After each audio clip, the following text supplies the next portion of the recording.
Un matin de décembre 1948, sur la plage de Somerton, en Australie, un homme est retrouvé mort.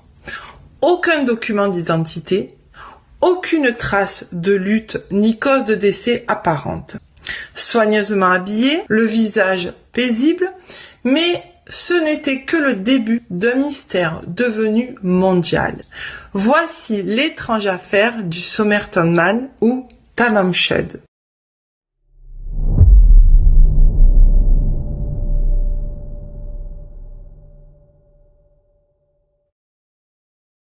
Le 1er décembre 1948, vers 6h30 du matin, un promeneur et son cheval aperçoivent un homme apparemment endormi sur la plage de Somerton, près d'Adélaïde. Il est allongé contre une digue, les jambes croisées, bien habillé, dans un costume et des chaussures vernies malgré la chaleur. Mais quand la police arrive, elle constate que l'homme est mort. Aucune trace de blessure ni de violence, le médecin légiste ne parvient pas à identifier la cause de la mort. Le contenu de son estomac laisse supposer un empoisonnement, mais aucune toxine n'est retrouvée. Le seul détail étrange, son foie est congestionné, son sang légèrement engorgé, ce qui évoque un poison rare ou rapidement dégradable. Certains experts soupçonnent la digitaline ou un alcaloïde végétal. Et à partir de là, les mystères s'enchaînent. Il ne possède aucun document d'identité. Toutes les étiquettes de ses vêtements ont été délibérément coupées. Ses empreintes digitales ne correspondent à aucun fichier australien ni international. Les objets retrouvés sur lui, un peigne, une boîte d'allumettes, des cigarettes américaines dans un paquet australien. Un détail troublant.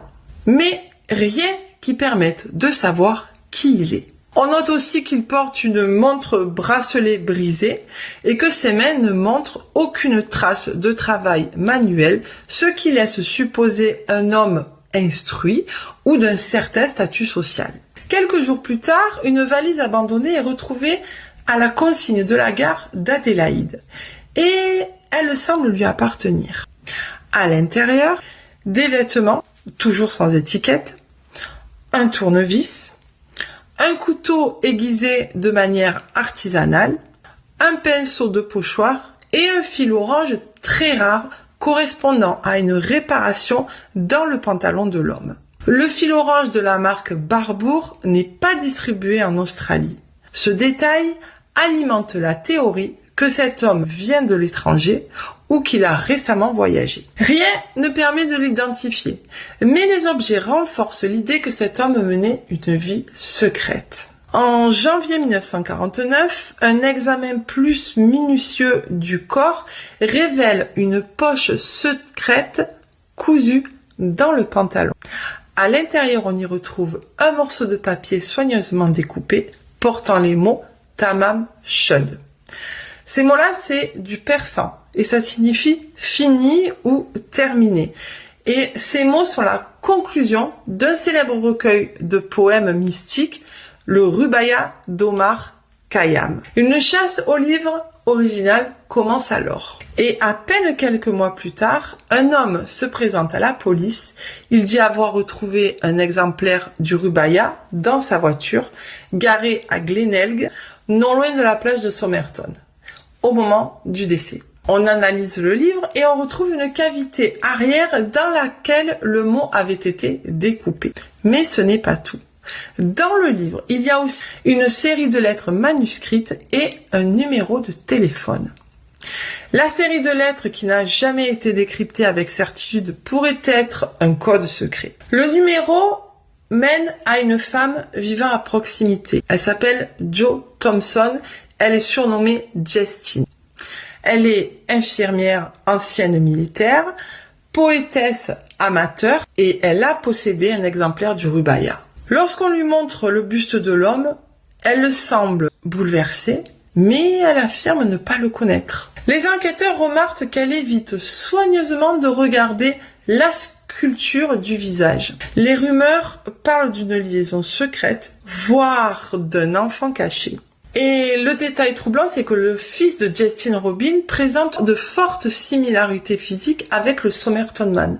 Dents manquantes identiques, forme d'oreille rare et traits similaires. Traits du visage similaires. Des recherches ADN modernes vont renforcer ce lien sans jamais le confirmer officiellement. Alors, en pleine guerre froide et vu la présence d'objets suspects et de codage possible dans le livre, certains commencent à penser à une affaire d'espionnage international. Le Somerton Man aurait-il été un agent du MI6, du KGB ou d'une autre agence? D'autres détails vont renforcer cette hypothèse. La proximité de l'Institut de recherche sur les armes chimiques de Woomera, l'usage du rubaya qui avait été utilisé dans des cas similaires comme outil de codage, le comportement de Justine, elle-même ex-militaire. Aucune preuve formelle ne vient confirmer cette hypothèse, mais elle ne sera jamais totalement écartée. En 2022, grâce à des techniques avancées de généalogie génétique, un chercheur américain nommé Derek Abbott annonce qu'il aurait identifié le Somerton Man. Il s'agirait de Carl Charles Webb, un ingénieur, mécanicien et électricien né en 1905 à Melbourne. Il était porté disparu au moment des faits et aurait vécu une vie discrète. Il écrivait de la poésie et avait des antécédents médicaux. Pourtant, même avec ce nom, de nombreuses zones d'ombre demeurent. Son lien avec Adélaïde reste flou, certains éléments de sa vie restent totalement inconnus. De plus, le mystère de la mort, cause non élucidée, comportement étrange, objet suspect, n'est pas résolu. Ce qui pousse certains à dire que le mystère est peut-être plus profond que l'identité elle-même. L'affaire du Somerton Man est l'une des énigmes criminelles les plus fascinantes du XXe siècle. Même aujourd'hui, malgré les analyses ADN, l'histoire reste incomplète. Et le Somerton Man n'a toujours pas été officiellement identifié. L'énigme Tamam Shud n'est pas encore totalement terminée.